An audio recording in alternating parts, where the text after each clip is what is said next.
بسم اللہ الرحمن الرحیم۔ نبی کریم علیہ وآلہ وسلم نے ارشاد فرمایا، حضور علیہ السلام نے فرمایا، ہر امت کا کوئی نہ کوئی فتنہ ہوتا ہے، کوئی نہ کوئی آزمائش ہر امت میں آئی جس سے لوگ راہ حق سے بھٹک گئے، ان پر آزمائش آئی۔ ہر امت کا کوئی نہ کوئی فتنہ، ہر امت پر کوئی نہ کوئی آزمائش۔ تو محبوب کریم علیہ السلام فرمانے لگے، میری امت کا فتنہ مال ہے، میری امت کی آزمائش مال ہے۔ ان کے اندر مال آیا ہے، فتنہ آیا ہے۔ حضرت عمر فاروق رضی اللہ تعالیٰ عنہ کا زمانہ مبارکہ تھا تو مال بہت زیادہ آیا تھا۔ حضرت عمر کے زمانے میں اللہ نے دولت بہت زیادہ عطا کی، چونکہ بہت سارے علاقے فتح ہونے لگے تو مال غنیمت ڈھیروں آنے لگا۔ حضرت عبد الرحمن ابن عوف رضی اللہ تعالیٰ عنہ فرماتے ہیں کہ جب بحرین سے مال آیا تو اتنا مال آیا، اتنا مال آیا، حضرت ابو عبیدہ بن جراح رضی اللہ تعالیٰ عنہ لے کے آئے، اتنی دولت آئی، مسجد نبوی شریف صلی اللہ علیہ وسلم میں مال کا ڈھیر لگا تو جو اونچے قد والے تھے نا وہ بھی مال کے پیچھے چھپ گئے۔ اتنا بڑا ڈھیر تھا کہ جن کا قد اونچا تھا، دراز قد تھے، وہ مال کے پیچھے چھپے ہوئے تھے۔ تو فرماتے ہیں کہ صبح صبح کچھ لوگ جلدی آ گئے، نماز کے وقت میں پتہ تھا کہ رات سے مال غنیمت آ گیا اور نماز ختم ہو گئی تو جا ہی نہیں رہے، ابھی بیٹھے ہیں۔ تو حضرت عمر رو پڑے، جناب فاروق اعظم روئے، اللہ اکبر، درد سا پیدا ہو گیا۔ حضور آپ رو کیوں رہے ہیں؟ فرمایا تم اس لیے رکے ہوئے ہو کہ مال آیا ہے؟ لوگوں نے عرض کی حضور ہاں بات تو ٹھیک ہے اور یہ صحابہ کا حق ہے، یہ سب لوگوں میں بٹے گا۔ تو حضرت عمر فاروق رضی اللہ تعالیٰ عنہ سے کہا جناب آپ شکر ادا کریں، آپ رو رہے ہیں۔ فرمایا تمہیں نہیں نہ پتا، میں نے اپنے نبی پاک سے سنا ہے علیہ السلام، حضور نے فرمایا میری امت کا فتنہ مال ہے، جہاں مال آتا ہے وہاں عداوت بھی آتی ہے، جہاں مال آتا ہے وہاں تلخیاں بھی آتی ہیں، جہاں مال آتا ہے وہاں لالچ بھی آتا ہے، جہاں مال آتا ہے تو وہاں پھر لوگ ایک دوسرے سے بٹورنا بھی چاہتے ہیں۔ جب تک جیبوں میں مال نہیں نہ ہوتا تو جو بھی پیار کرتا ہے ذات سے کرتا ہے، اور جب جیب میں مال آتا ہے تو پھر زیادہ تر لوگ جیب سے پیار کرتے ہیں۔ یہ امیروں کا کہنا تو ہوتا ہے کہ لوگ بڑا چاہتے ہیں جی بڑی اللہ کی عزت ہے، تو میں کہا کرتا ہوں ذرا دولت الگ کرنا، پھر اپنی حیثیت کا تعین کر کے تیری کتنی عزت ہے۔ یہ دولت کا لیبل ہے نا، اس کو ذرا اتار، خود پتہ چل جائے گا تیرے پاس کیا ہے۔ میرے نبی کریم علیہ السلام نے اسے فتنہ قرار دیا، یہ تو آزمائش ہے۔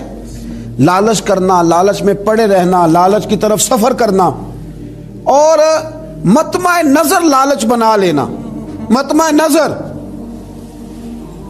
ایک بہت بڑے دولت مند کا میں ایک دفعہ اس کا انٹرویو اخبار میں چھپا تو میں دیکھ رہا تھا، تو کسی نے اس سے پوچھا کہ دولت کیسے کمائی؟ تو کہنے لگا جی میں نے 10 لاکھ والا کام بھی نہیں چھوڑا اور 10 روپے والا بھی نہیں چھوڑا، سارے کام کیے، بس کوشش کی کہ جہاں سے آ جائے اسے حاصل کر لینا چاہیے۔ اب کھل کے بات تو لوگ کرتے نہیں، حالانکہ بہت ساری جگہوں پہ اس بات کا ترجمہ یہ ہوتا ہے کہ نہ جائز دیکھا نہ ناجائز دیکھا، بس جہاں سے آئے، جتنے آئے، جس ترتیب سے آئے۔ شام کو یہ حساب ضرور کرنا ہے کہ آج میرے بینک بیلنس میں کتنا اضافہ ہو گیا۔ لوگوں نے دولت ہی کی طرف دیکھا، دولت ہی کو پرکھا، پیسے نہیں تو رو پڑے، جائیداد نہیں تو رو پڑے، مکان نہیں تو رو پڑے۔ جس دن 4 گاہک کم آئے اس دن رو پڑے، جس دن کام دھندا کم ہوا تو سارے زمانے کو بتایا کہ بڑی غربت ہے۔ تو میں کہا کرتا ہوں کہ جب اللہ تعالیٰ گاہک زیادہ بھیجتا پھر بھی شور کیا کرو، جب اللہ تعالیٰ نوازتا ہے اس کا بھی اعلان کیا کرو۔ میرے بھائی، حضرت عیسیٰ علیہ السلام کا ایک فرمان بڑا ایک شاندار ہے، اس عنوان پر اگر ہماری سمجھ میں آئے تو ہماری طبیعت ٹھنڈی کر دے گا۔ اور جناب عیسیٰ علیہ نبینا علیہ الصلوۃ والسلام نے ایک بات کہہ کے کتنے سارے مضامین بیان کر دیے، اللہ کے پیغمبر علیہ الصلوۃ والسلام نے کتنی ساری باتیں کھول دی ایک جملہ کہہ کے۔ جناب عیسیٰ علیہ الصلوۃ والسلام فرمانے لگے دنیا کو اپنا آقا نہ بنانا، دنیا کی دولت کو اپنا آقا نہ بنانا، ورنہ یہ تمہیں اپنا غلام بنا لے گی۔ اسے اپنا آقا نہ بنانا ورنہ یہ تمہیں اپنا غلام۔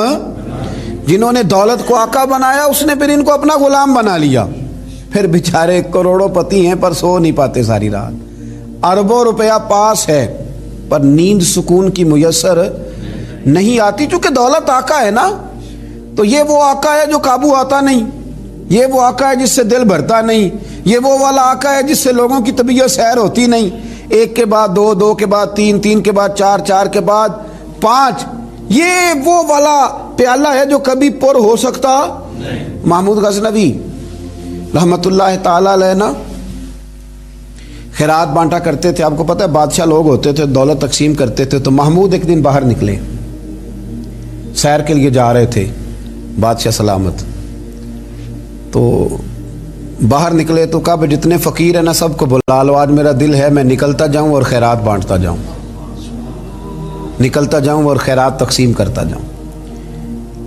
محمود نے اعلان کیا تو بعض اوقات انسان کچھ بات کرتا ہے تو اس کے لفظوں میں نا تھوڑا کر و فر نظر آتا ہے، تھوڑا تکبر نظر آتا ہے، تھوڑا غرور نظر آتا ہے۔ ایک درویش بھی وہاں سے گزر رہے تھے، انہوں نے بھی بادشاہ کا یہ جملہ سنا، انہوں نے بھی بادشاہ کا یہ جملہ سنا، اس طرف توجہ فرمائی کہ لو جی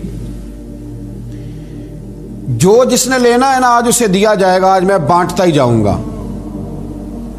وہ بزرگ بھی آ گئے، کاسا لکڑی کا پیالہ ہاتھ میں پکڑا ہے، وہ بھی تشریف لائے، اور محمود غزنوی جب بانٹ رہے تھے تو انہوں نے بھی اپنا پیالہ آگے کر دیا، انہوں نے بھی کچھ لینے کے لیے پیالہ آگے بڑھایا، تو محمود غزنوی نے اپنی جیب سے چند سکے نکالے، چند اشرفیاں نکالیں، اور جب بابا جی کے پیالے میں ڈالیں تو آواز تو آئی کھٹکنے کی، لکڑی کے پیالے سے جب چاندی کے سکے ٹکرائے تو آواز تو پیدا ہوئی، لیکن بزرگوں نے پیالہ پھر آگے کیا، کہنے لگے اس میں تو کچھ بھی نہیں، تھوڑا اور ڈال دو۔ تو محمود کہتا ہے میں نظر ڈال کے دیکھا تو پیالہ تو واقعی خالی تھا، بادشاہ تھا، کہہ چکا تھا کہ آج بانٹنا ہے، جو کوئی مانگے گا اسے دینا، پھر جیب میں ہاتھ ڈالا۔ یہ انا کا بت بھی بڑی مشکل سے ٹوٹتا ہے نا، یہ بڑا پکا ہوتا ہے، یہ نہیں ٹوٹتا۔ دوبارہ پیالہ ڈالا تو پھر چیزیں کھٹکنے کی، بجنے کی آواز تو آئی، لیکن بزرگ کہنے لگے کہ تو نے تو کچھ بھی نہیں دیا۔ پھر پیالہ آگے کیا تو محمود نے جھوک کے دیکھا تو پیالہ پھر خالی تھا، اس نے پھر کچھ ڈالا، پھر دیکھا تو خالی، پھر ڈالا، بجنے کی آواز آئی، پھر خالی۔ اب بادشاہ تھا، ہارنے کا نام ہی نہیں لے رہا، یہ شکست کھانا ہی نہیں چاہتا، اس نے تھیلے منگا لیے، بوریاں منگا لی پیسوں کی بھری ہوئی، ڈالتا جا رہا ہے، بجنے کی آواز آتی ہے۔ محمود تھک گیا، کہنے لگا بابا اس کے نیچے کون سا سوراخ بنایا ہوا ہے، کیا ہے اس کے نیچے جو سمجھ میں نہیں آ رہا، کیا ہے؟ تو ان بزرگوں نے بڑی شاندار بات کی، کہنے لگے محمود یہ انسانی خواہشات کا پیالہ ہے، اور یہ خواہشات کبھی پور نہیں ہو سکتی، ایک پوری کرتے ہیں تو دوسری بن جاتی ہے، ایک پوری کرتے ہیں تو دوسری۔ حضرت مولا علی شیر خدا رضی اللہ تعالیٰ عنہ فرمایا کرتے تھے نفس کی خواہشیں ان بھیڑوں کی طرح ہیں جو کبھی قابو میں نہیں آتی، ادھر سے گھیر کے لاؤ تو ادھر والی نکل جاتی ہیں، ادھر سے گھیر کے لاؤ تو ادھر والی نکل جاتی ہیں، دونوں کو سمیٹو تو سامنے والی گائے۔ یہ خواہشات ہیں، یہ کبھی پوری یہ نہیں پوری ہوتی میاں۔ پھر انسان آگے سے آگے بڑھتا رہتا ہے، ہرس کرتا ہے، لالچ کرتا ہے، طمع کرتا ہے، لینے کی خواہش پیدا کرتا ہے، لیکن یہ چیزیں کبھی اس کے حق میں مؤثر ثابت نہیں ہوتی۔ ہاں میرے نبی کریم علیہ الصلوۃ والسلام سے پوچھا گیا تھا یا رسول اللہ ذلت کیا ہے؟ فرمایا لالچ کرنا۔ تو حضور عزت کیا ہے؟ فرمایا جو رب نے تجھے دیا اس پہ راضی ہو جا، اللہ عزت عطا فرما دے گا۔ قناعت میں عزت ہے، لالچ میں ذلت ہے۔ تو ہرس کرنا، ہوس کرنا، مال کے پیچھے بھاگنا، لوگ تعلیم حاصل کرتے ہیں تو مال کمانے کے لیے، ہنر سیکھتے ہیں تو مال کمانے کے لیے، کسی استاد کے پاس جاتے ہیں تو مال کمانے کا طریقہ سیکھنے کے لیے، کسی سے یارانہ لگاتے ہیں تو کہتے ہیں ذرا دیکھو تو صحیح آگے کیسے گیا ہے۔ جب مطمع نظر ہی مال ہو، جب توجہ ہی ساری مال کی طرف ہو، جب دولت ہی ہر چیز کا لوگ ماں حاصل سمجھ لیں اور مقصود اور مدعائی دولت کو بنا لیں، تو پھر انسانوں میں کمزوریاں پیدا ہوتی ہیں، روحانی قوتیں ختم ہوتی ہیں، پھر انسانوں کے اندر شوق، ذوق اور وہ ساری چیزیں کمزور پڑتی ہیں۔